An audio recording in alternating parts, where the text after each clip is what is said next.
안녕하십니까. 체육교정 의사 이호근입니다. 오늘 견우가 나는 손목통 없이 산다 17편 팔꿈치 안쪽 통증의 원인 골프 엘보에 대해서 이해하는 시간 갖도록 하겠습니다. 골프 엘보 들어보셨나요?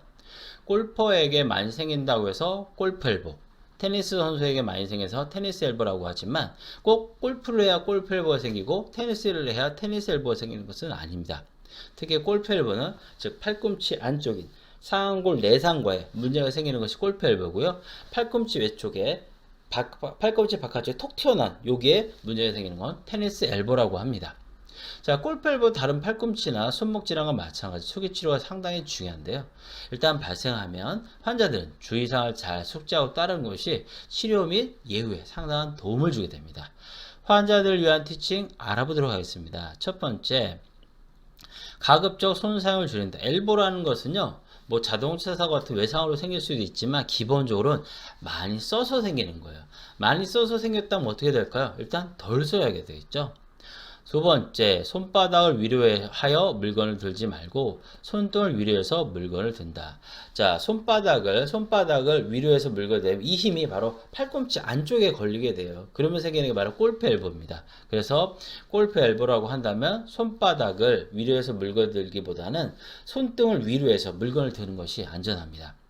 세 번째, 아침에 일어났을 때 뻐근하고 결린다고 해서 바로 스트레칭을 하기보다는 기상 후 2시간 정도 지나서 한다. 자, 골프 엘보는 테니스 볼 마찬가지인데요. 아침에 일어났을 때 팔꿈치 안쪽이 뻑뻑하고 결린다고 하시는 분 되게 많으세요. 그런 때 바로 무리하게 막 이런 펴기 운동을 한다든가 스트레칭에 들어가게 되면 또 다른 손상을 줄 수 있습니다. 2~3시간 정도 지나서 근육이나 관절의 움직임이 자연스럽게 된 상태에서 스트레칭을 들어가는 게 안전합니다. 네 번째, 무거운 물건을 들거나 힘쓰는 일을 하지 않는다. 무거운 물건을 들게 되면 그 힘이 어디에 걸린다고요? 팔꿈치 안쪽에 걸린다고 했죠? 그러면 더욱더 악화될 수 있겠죠? 골프 엘보라고 한다면 과사용도 줄여야 되고 무겁거나 힘쓰는 일도 피하는 것이 좋습니다. 다섯 번째, 충분한 수면과 휴식을 취한다. 충분한 수면과 휴식은 견우가 나는 손목통 없이 산다 강의 내내 강조한 내용이기도 합니다. 충분한 수면과 휴식은 내 몸의 면역 기능을, 내 몸의 자가치료 기전을 가장 간단하면서도 가장 효율적으로 올 수 있는 중요한 수단 중에 하나입니다. 그래서 골프 엘보가 있다면 충분한 수면과 휴식은 기본이 됩니다. 야외 운동을 즐기는 사람들이 늘고 있다. 야외 운동하면 녹색 그린을 거닐며 자연을 만끽하는 골프를 빼놓을 수 없다. 그런데 아무리 좋은 운동이라도 단점이 있기 마련이다. 바로 골프 엘보이다. 골프를 좋아하는 사람이라면 가장 먼저 팔꿈치 통증을 조심해야 한다. 즉, 골프 엘보라는 건 견우가 다시 또 얘기하겠지만 팔을 많이 사용하는 사람이 누구나 생길 수 있다. 그래서 팔꿈치 안쪽에 문제가 생기면 골프 엘보, 팔꿈치 바깥쪽에 문제가 생기면 테니스 엘보 잊지 마세요. 골프를 많이 치는 사람들에게 잘 생긴다고 해서 붙여진 이름이지만 골프를 전혀 하지 않아도 팔을 많이 사용하는 사람이면 누구에나 생길 수 있다. 진료실에서 자주 듣는 말 중에 하나가 골프 엘보로 말씀드리면 원장님 저 골프도 안 하는데요. 테니스 엘보로 말씀하면 저 테니스도 안 하는데요. 예, 테니스 선수나 골퍼에 많이 생긴다고 이름이 붙여진 거지만 테니스를 해야 골프를 해야 생기는 것이 아니고요. 팔을 많이 사용하는 사람이면 누구에게나 생길 수 있다. 잊지 마세요. 골프 엘보는 외상으로도 생길 수 있으나 대개는 과사용과 관련 생기는 퇴행성 질환이다. 과사용과 상당 부분 관련되어 있다고 보시면 됩니다. 골프 엘보는 팔꿈치 안쪽에 튀어나온 뼈인 상완골 내상과에 염증이 생기면서 통증이 발생하는 질환을 말한다.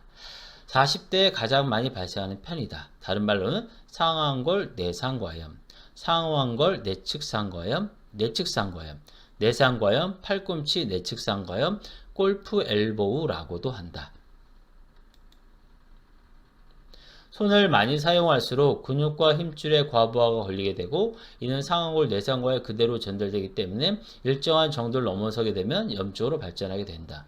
이런 상태가 지속적으로 발전하게 되면 염증이 심해지고 여기에 과사용에 따른 퇴행성 변화가 더해지면서 팔꿈치 통증이 생기게 된다. 어느 날 팔을 많이 썼다고 해서 바로 엘보가 생기는 것이 아니고요. 그런 것들이 쌓이면서 마이크로 트로마가 생기면서 내가 견딜 수 있는 역치를 넘어서면 염증과 통증을 발전하게 되는 것이 바로 엘보입니다. 예를 들어 오른손잡이 환자의 경우 골프를 지나치게 해서 팔꿈치에 문제가 생긴다면 오른손에 문제가 생기는 후 골프 엘보, 왼손에 문제가 생기는 후 테니스 엘보가 생기게 된다. 자, 견우도 오른손잡이인데요. 자, 골프를 한다 칠게요. 그럼 이렇게 손이 가겠죠. 그러면 이 힘은 바깥에 걸리니까 왼팔에는 테니스 엘보가, 이쪽은 팔꿈치 안쪽에 걸리게 되니까 골프 엘보가 생길 가능성이 높다는 겁니다. 꼭 반드시 그런 건 아니고요. 오른손잡이가 골프를 한다면 그렇게 될 가능성이 높다는 겁니다. 오른손에 문제가 생기는 경우 손이 안쪽으로 굴곡하면서 상완골 내상과의 지속적인 과부하가 걸리면서 골프 엘보, 왼손에 문제가 생기는 경우 손이 바깥쪽으로 신전하면서 과도한 힘이 상완골 내상과에 집중되면서 테니스 엘보가 발생하기 쉽다. 테니스를 한다고 해서, 골프를 한다고 해서 특정 질환이 생기는 것이 아니라 어느 팔에 어느 정도의 과부하가 걸리는가에 따라 관련된 문제가 발생한다. 즉, 오른손잡이가 골프를 한다고 하면 왼손에는 테니스 엘보가, 오른손에는 골프 엘보가 생길 수 있지만 반드시 그렇지는 않다는 거죠. 오른손에 테니스 엘보, 왼손에 골프 엘보가 생길 수도 있는 겁니다. 내가 어떤 자세로 어떻게 사용하느냐에 따라서 문제는 달라질 수 있습니다. 골프를 하면 골프 엘보가 생기기 쉽고 테니스를 하면 테니스 엘보가 생기기 쉽지만 반드시 그런 것은 아니다. 골프를 해도 테니스 엘보, 테니스를 해도 골프 엘보가 생길 수 있다. 주요 증상은 압통 반응이다. 물체가 상완골 내상과에 접촉하거나 손목을 안으로 구부리거나 주먹을 쥘 때, 손바닥을 위로 해서 물건을 들 때 팔꿈치 안쪽에 통증이 생긴다. 그 외에 문고리를 돌리거나 젓가락질을 하거나 창문을 여닫거나 커피잔을 드는 동작 등의 장애가 생겨 일상생활이 불편할 수도 있다.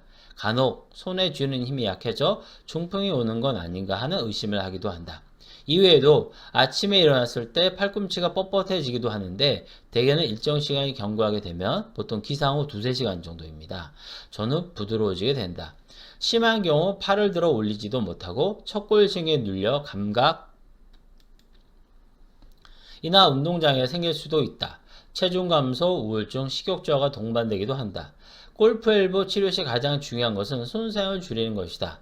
골프 엘보는 견우 아까도 말씀드렸지만 교통사고 같은 외상으로 생길 수 있지만 기본적으로 많이 써서 그런 거예요. 많이 써서 그랬다면 일단 덜 써야 되겠죠. 평소 사용량이 70% 정도로 줄이되 오른팔과 왼팔의 사용비는 그대로 유지하는 것이 좋다. 예를 들어 오른손잡이가 오른손에 골프 엘보가 발생했다고 해서 오른손을 사용하지 않고 왼손 위주로 생활하게 되면 왼팔에도 엘보가 발생할 수 있다. 또 아픈 부위를 만지거나 불필요한 마사지를 하기보다는 가만히 두는 게 좋다. 아픈 부위에 지속적인 자극을 하게 되면 2차적인 손상으로 발전할 수 있다. 자, 좀 전에 말씀드린 거 다시 한번 확인해 볼게요. 오른손에 엘보가 발생했어요. 그러면 환자들이 하기 쉬운 실수 중에 하나가 뭐냐면 왼손 위주로 가요. 그럼 어떻게 될까? 이쪽에도 생겨요. 그래서 견우는 어떻게 티칭을 드리냐면 일단 오른손에 엘보가 생겼으면 저 견우 같은 경우도 오른손잡이에서 보통 6대4 내지는 7대3 쓰는 것 같거든요. 그 비율은 그대로 가시되 전체 사용량을 줄이셔야 되는 거예요. 이 팔에 쓸 걸 이 팔에 넘기면 절대로 안 되고요. 전체 사용량을 줄이면서 무겁거나 힘쓰기를 줄이면서 그 비율은 그대로 유지하는 것이 안전합니다. 특히 팔꿈치가 뻑뻑하고 불편하다고 해서 무리하게 팔을 굴곡 신전하게 되면 그 순간은 좋아지는 듯한 느낌을 받을 수 있지만 또 다른 추가 손상이 생길 수 있다는 것도 기억해야 한다. 장바구니나 쇼핑백을 들 때는 아픈 상태로 들고 있기보다는 손목을 조금씩 돌려 가장 안 아픈 상태에서 물건을 드는 것이 좋다. 자, 장바구니 같은 걸 들으시면요, 이렇게 들었을 때 아프시면 조금씩 돌려보세요. 가장 안 아픈 각도 내지는 안 아픈 각도가 나오거든요. 돌리시다 보면 그 상태에서 일단 물건을 드시는 게 좋습니다. 골프 엘보는 적극적인 치료를 하지 않으면 관절염으로 악화될 수 있기에 초기 치료가 상당히 중요하다. 어깨안요원에서는 염증 치료와 조직 회복에 도움을 주는 팔꿈치 주변의 근육을 푸는 침이나 도침, 국소적인 염증을 제거하는 봉약침, 손상된 건 회복에 도움을 주는 치료 한약과 증상에 맞는 스트레칭과 같은 보존 치료로 효과적인 치료를 돕고 있다. 다음 시간에는요, 팔꿈치 바깥쪽 통증의 원인 테니스 엘보에 대해서 알아보는 시간을 갖도록 하겠습니다.